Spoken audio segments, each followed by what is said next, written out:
Welcome to the Social University Podcast.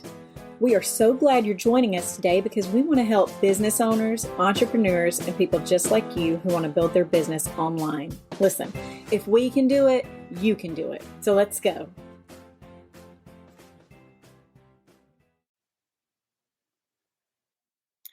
Is continuing education important? Is it really something that you need to make a priority for you, for your team?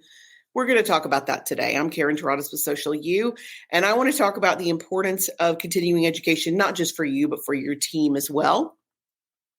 First and foremost, I'm big on why. Let's talk about the why. Why educate yourself? Why is it important? Why is this something you need to take into consideration? Knowledge is power. You need to know what's happening in your industry. That's just all there is to it.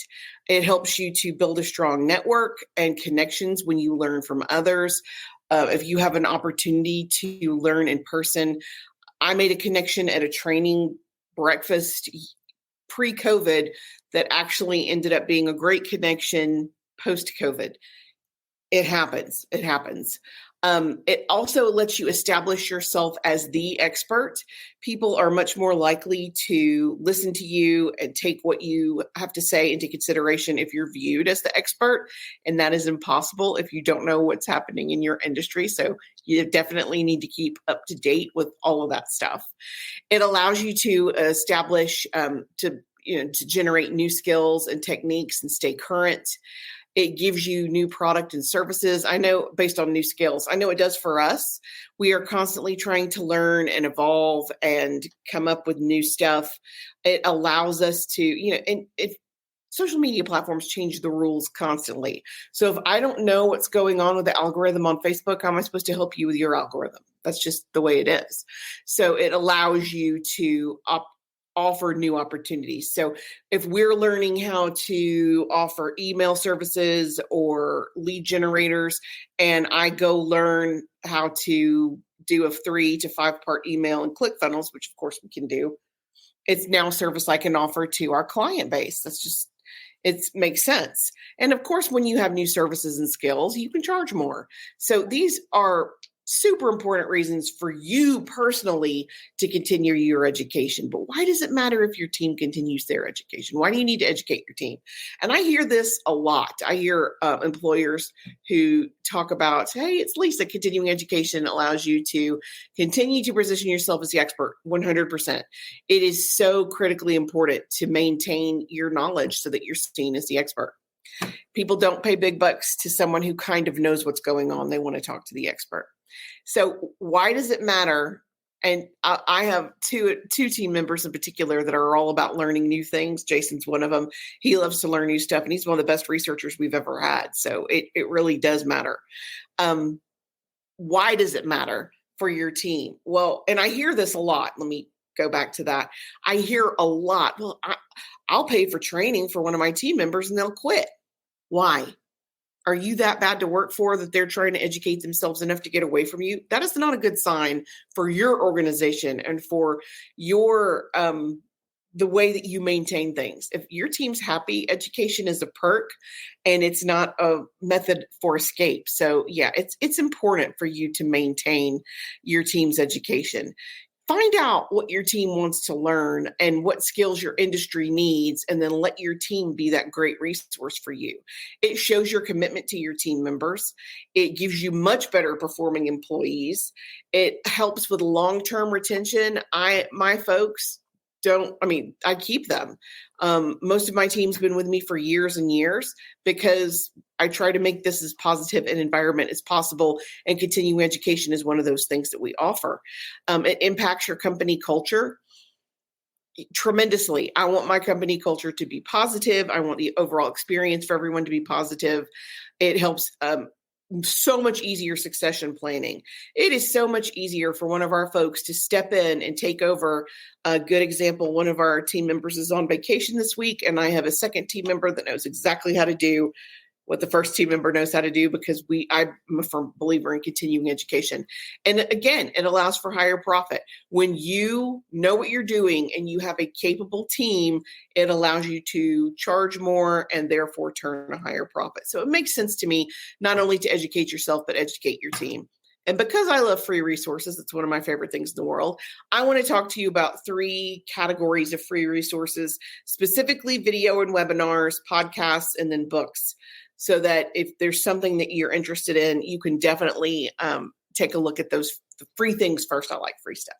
Now, some of these have a minimal charge, but most of this stuff is free. So moving forward, webinars, there are a ton of free webinars through nonprofits and associations, but companies too. I have a ton of free education on Facebook, on our blog, on YouTube. You just have to go keyword search and pull up what you want to see. We have a ton of downloads. So whatever it is you're interested in, there's a good chance there is some kind of free resource that will help walk you through it on one of our either blogs or videos. iTunes and another good webinar resource. There's a local organization, Momentum Leadership. They're nonprofit. They have a ton of excellent training, leadership training, in particular for women, but the information is applicable for everyone. And those webinars and podcasts are free. Check them out too. And if you're referencing this blog post later, we'll have links to all of this stuff in a blog post if you just give us a couple of weeks to get it posted. iTunes U is, again, another free resource. It's a large collection of free education content. It ranges from public courses, leading schools, universities, museums, cultural interactions. iTunes has a ton of free resources. Khan Academy, like Star Trek Khan, KHAN, thousands, with no exaggeration, thousands of free lectures and practices on everything from grammar and different languages to science and literature. Udemy, Udemy, they have a bunch of free stuff. Their paid stuff is extremely reasonable. I think the last class I paid for Udemy was $20, which is for what we got. It was something like 16 hours of training for $20. An hour for $1 is a bargain. I mean, it's a huge bargain, totally worth it. And then, of course, on YouTube, just about anything you can look for or want to learn is on YouTube. If there's something I want to know, I couldn't figure out how to change the settings on my alarm. I went through YouTube, found it immediately, like in less than 2 minutes, took care of that. So literally everything in the world is on YouTube. If you want to learn how to fish, if you want to learn how to make a great geotag, all on YouTube. Okay, podcasts. If you like to listen to your education instead of read or watch your education, YouTube is now the #1 offerer for podcasts. They have a huge selection. So if you go to youtube.com/podcast, you're going to see their master page with all of the big podcasts that have a large audience recommended.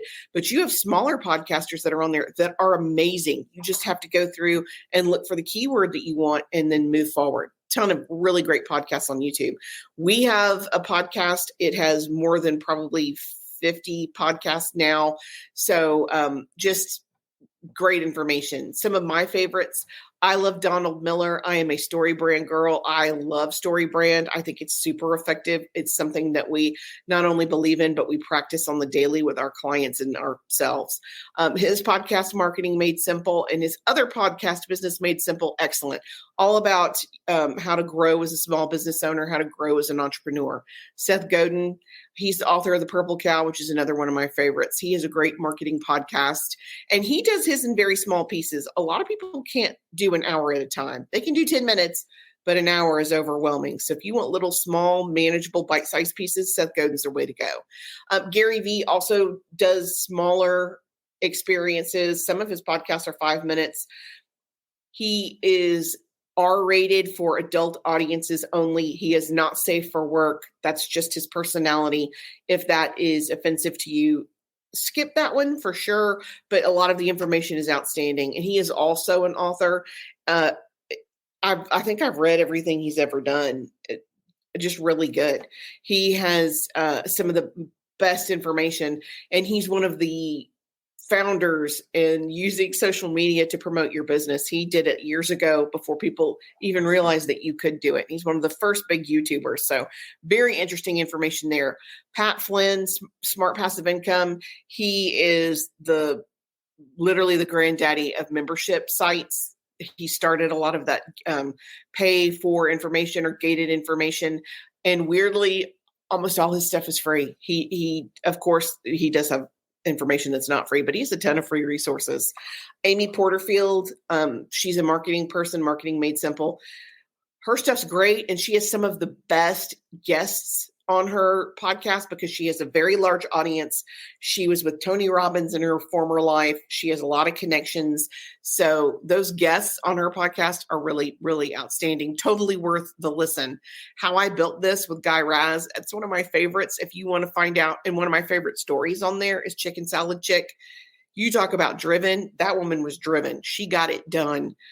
Just very interesting stories. Savvy Social is a social media podcast.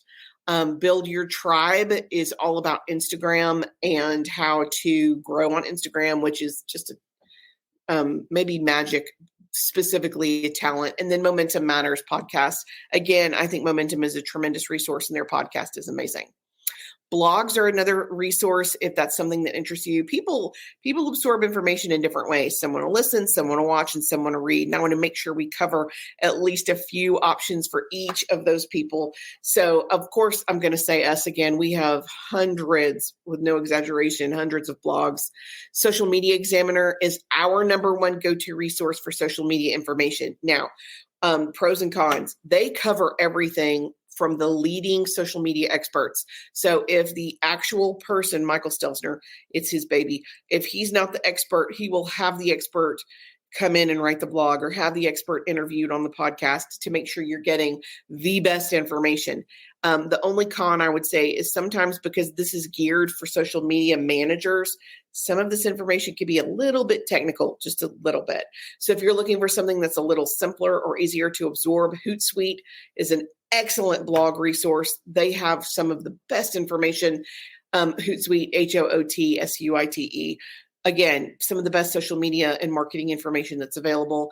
And also HubSpot.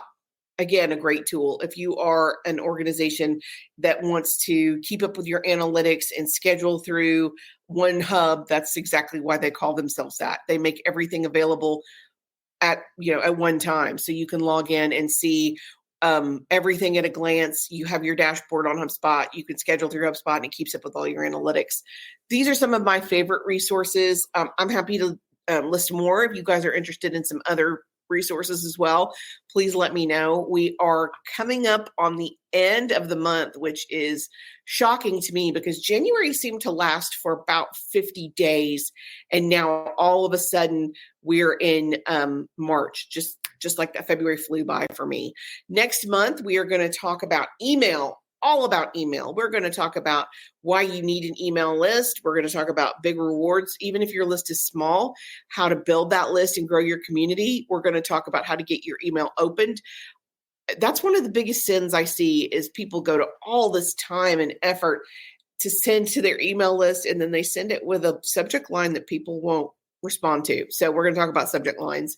And then we're going to also talk about how to level up your game, about metrics and templates. So March is going to be 100% about email. And then after that, we're going to talk about spring cleaning. And I love spring cleaning. But when I say spring cleaning, I don't actually mean my house because that's not going to happen. I mean stuff like your email list or your branding or your bios, your marketing information. That's what I'm talking about when I say spring cleaning. That is it for me today. I am always happy to hear questions and inquiries. I definitely want to know what you guys want to learn more about so we can integrate it into our upcoming schedule. Until next week, I am Karen Terradas with Social U, and I'm here to help. Thanks.